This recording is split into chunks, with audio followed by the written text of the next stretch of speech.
Hello everyone, I am Julian Morris with the Channel 5 News. In the headlines, a delegation from the Canadian High Commission in Barbados on a visit to Dominica. Dominica's agriculture and fisheries sectors chart the way forward for a $25 million World Bank funded project, and hundreds of Dominicans projected to benefit from the work of Habitat for Humanity. The details of the news coming up.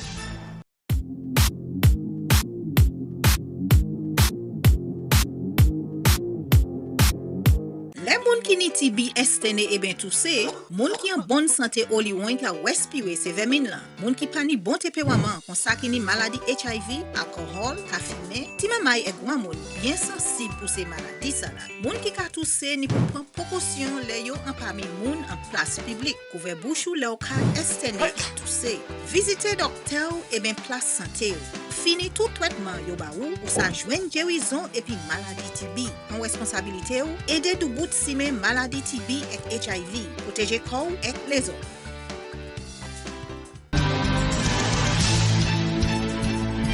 First up in the news, the government of Canada is continuing to invest in Dominica's efforts towards climate resilience. Canada is already a key player in helping facilitate Dominica's goal of becoming the first climate-resilient nation. But on Wednesday, there were other announcements of additional assistance to Dominica in the areas of disaster mitigation. A visiting delegation from the Canadian High Commission met with Prime Minister Sept on Wednesday. In the wake of Hurricane Maria, Canada has provided technical assistance to help set up the Climate Resilience Execution Agency of Dominica, and we will continue to support you in your efforts. And today, I'm also pleased to announce an $8.2 million project with the Caribbean Disaster and Emergency Management Agency, SEDIMA, to support the implementation of CARICOM's comprehensive disaster management strategy, which would help to strengthen the regional response mechanism. This project will improve regional emergency telecommunication, train specialist response teams, and to improve the Caribbean risk information system. The project includes a Canada Caribbean Disaster Response Local Fund to support small local projects during the early recovery period following natural disaster.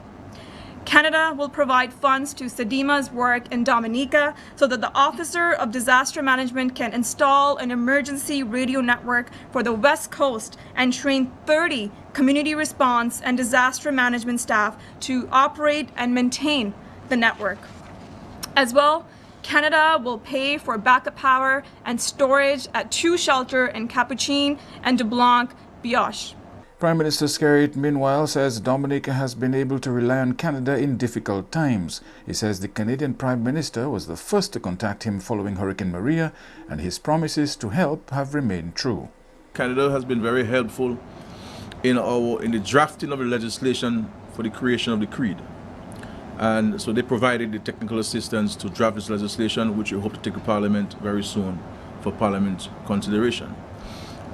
But it is not only the provision of the technical assistance, they have been with us every step of the way in assisting us in putting this concept together, because it is something that is new to the world in large measure, new to the Caribbean in large measure, new to ourselves as Dominicans, and they've been able to bring to bear their own knowledge and experience and commitment and solidarity to these efforts.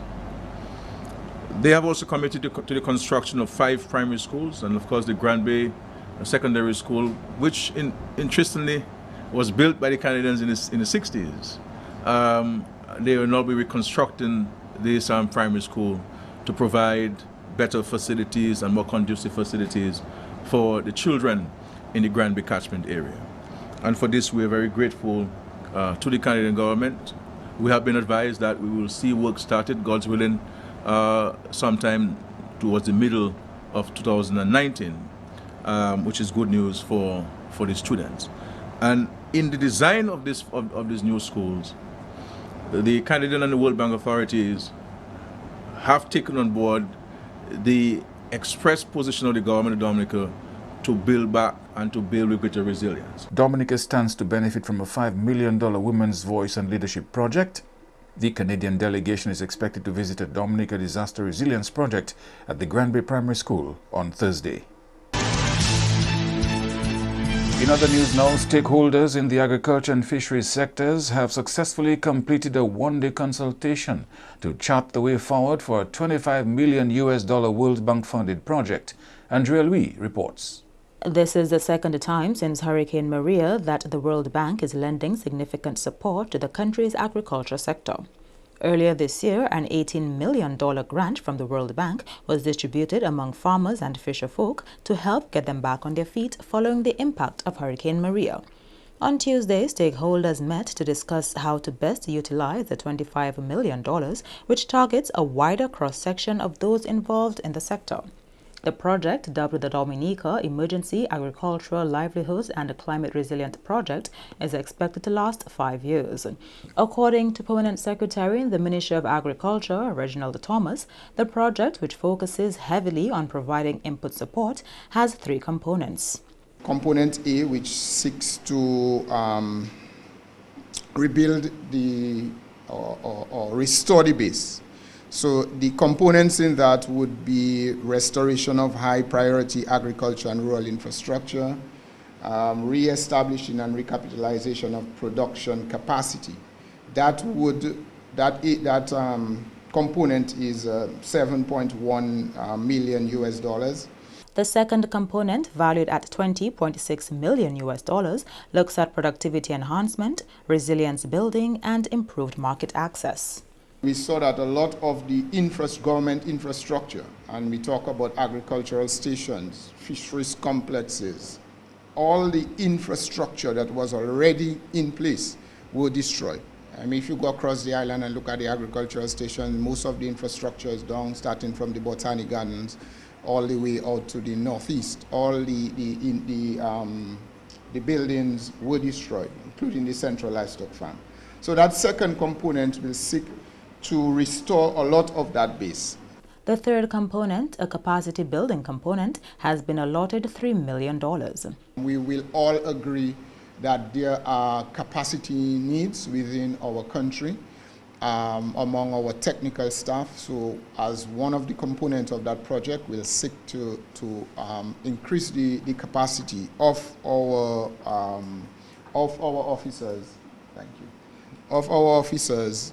And you, the farmers, the farmer organizations, to be able to implement the program, but to become more productive at the farm level.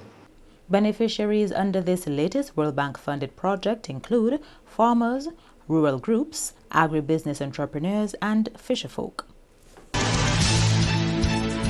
Still in agriculture, no new plant diseases on the island 11 months after Hurricane Maria.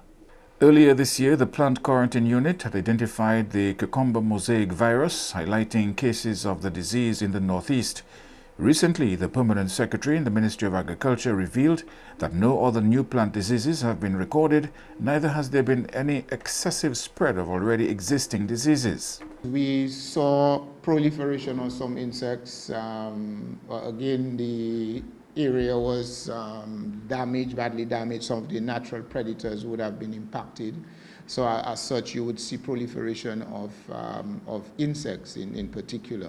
But to say that we had a new introduction, I think there's only one suspected intervention in the northeast, where we saw a viral disease that came in with it's called cucumber mosaic virus, which came in, and we are putting interventions in place to try to minimize the spread of that disease. Of course, the host range involves cucumber, plantains, bananas, so we are putting measures in place to try to deal with that these pests and diseases that may have come in.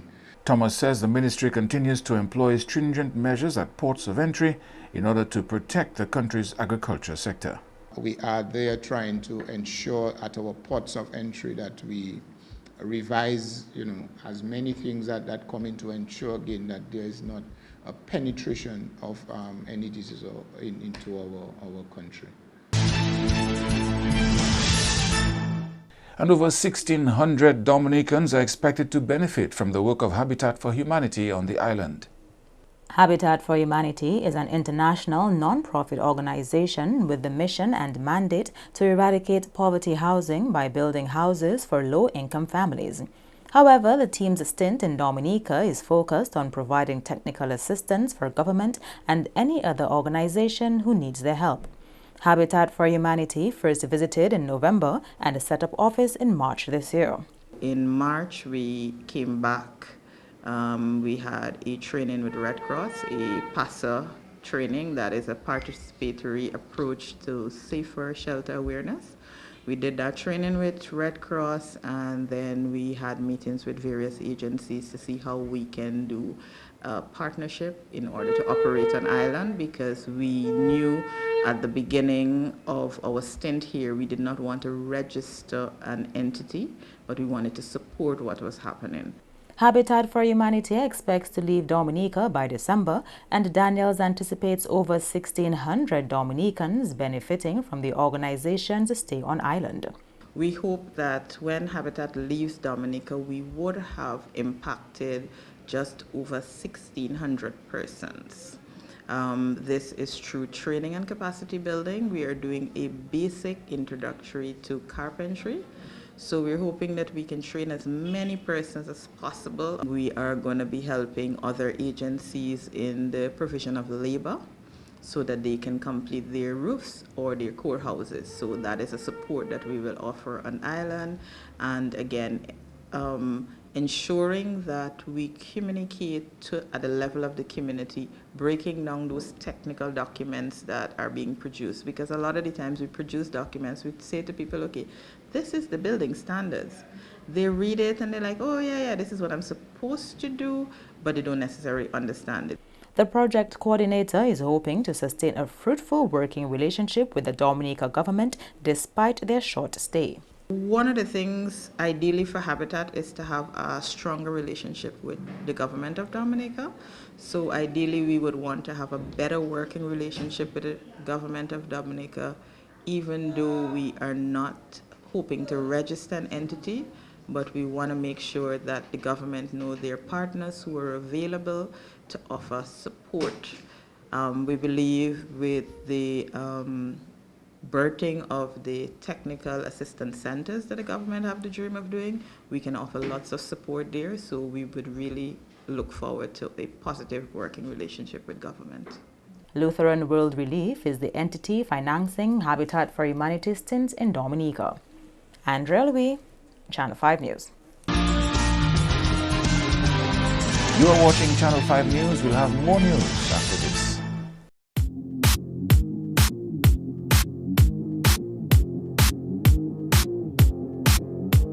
M&J Covering is the producer of designed galvanized and galvalume in Dominica. They design to your specifications, color and length, 4 styles of galvanized and galvalume pre-painted roofing sheets as requested, and supply all your galvalume accessories. M&J Covering helps you control spending and reduce waste. At M&J Covering, they are also equipped to build your roof to precise standards anywhere on island.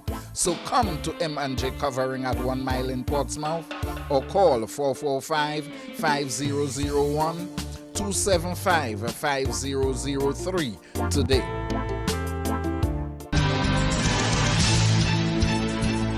Thank you for staying with us. Retired New Scotland Yard Detective David Michael is recommending that there be an urgent review or inquiry into whether bail should be granted to individuals who have committed gun-related crimes, including homicides.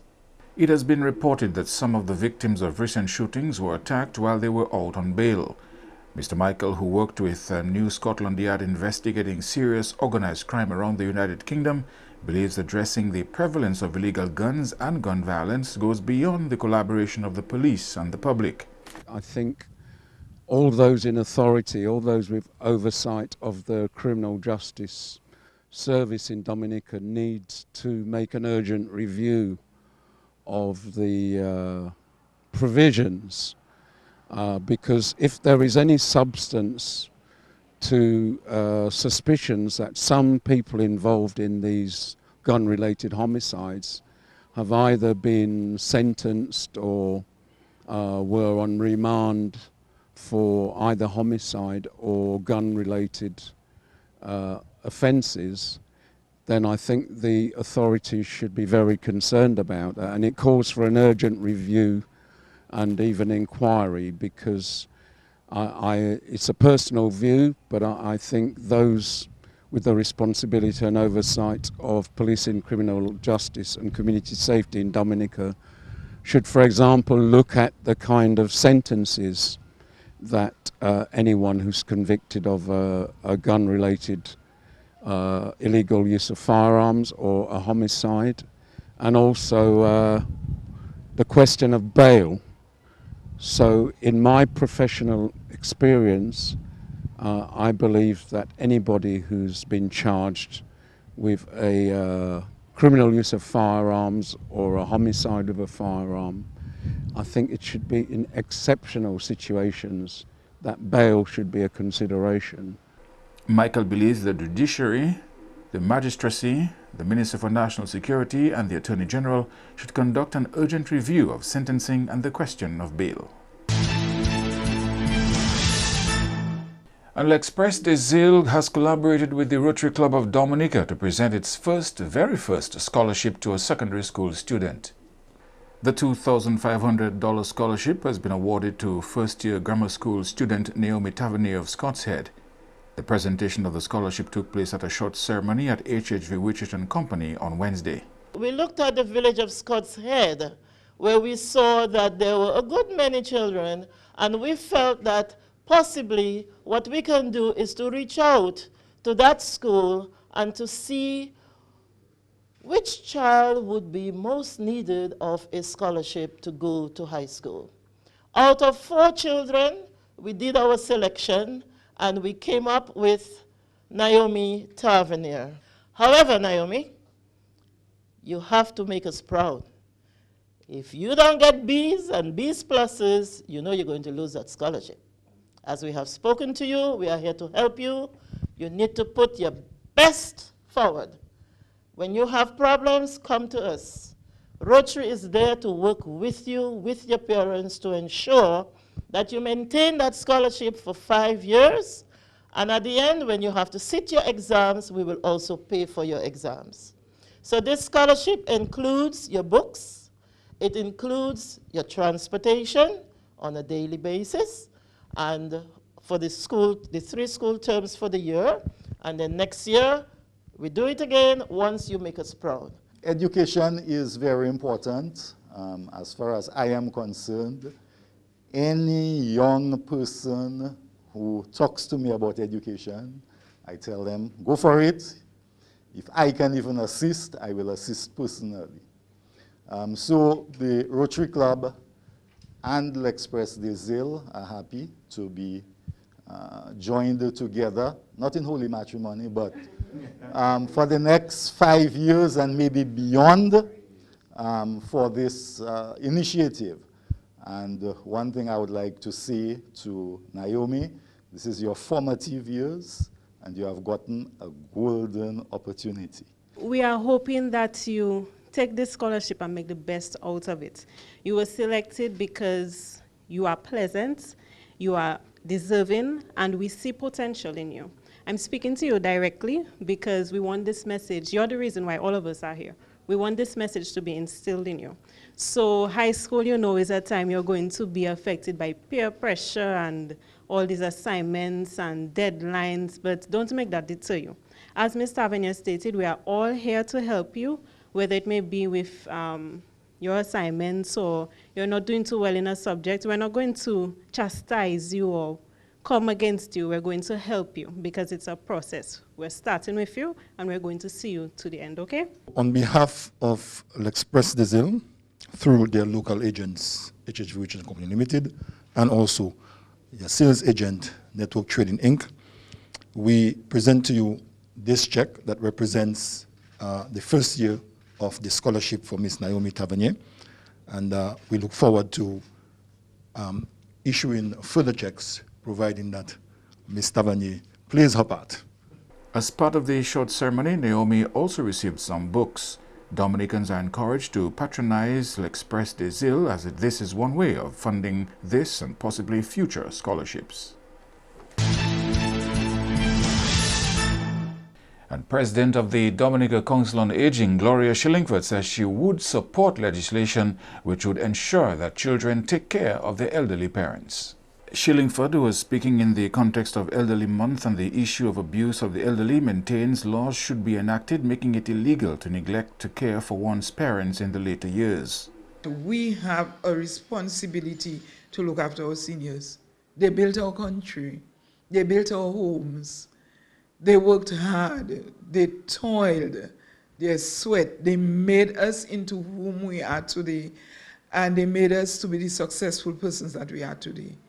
When they can no longer do it, we have a responsibility to be able to help them, to look after them, to honor them, as a matter of fact, honor and respect them. Shillingford says it is not the norm in Dominica to neglect the elderly, and it's unfortunate when that happens. She says some seniors do get abused financially when they no longer can fend for themselves. They are fooled into or coerced into signing over their finances to persons that they don't read that, or their finances should not be in those hands. The role that seniors played in raising children was the focus of Wednesday's Talking Point program on National Radio DBS. This was just another item from a list of events in celebration of the Month of the Elderly. Shillingford has been highlighting the positive impact seniors can have on the next generation. Before, a number of our grandparents raised us, and raised us very well too, because when our parents would have to go to work, those were the persons who stayed home and helped to raise their children. And there was a period when many of the parents went out of Dominica looking for work. Some of them went to the States, some of them went to England, Guadeloupe, those places, and the trend was left to the grandparents. But they did a good job.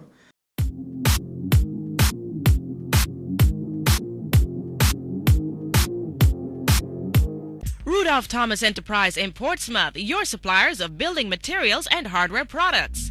Over 20 years experience in the business. Rudolph Thomas has lumber and plywood, galvanized and fenced pipe. Check out Rudolph Thomas for ceramic and vinyl floor and wall tiles, nails, nuts and bolts, paint and painting supplies. And check out their line of electrical and hand tools. Go now to Rudolph Thomas on 1240 Bay Street in Portsmouth. To end the news, a look again at the headlines. A delegation from the Canadian High Commission is on a current visit to Dominica. Dominica's agriculture and fisheries sectors chart the way forward for a $25 million World Bank funded project, and hundreds of Dominicans projected to benefit from the work of Habitat for Humanity in the country. Feel free to contact us at news@mapin2k4.com. You can access our past newscasts on our YouTube channel. On behalf of the production team, I am Julian Morris. Thank you for watching. Join us tomorrow.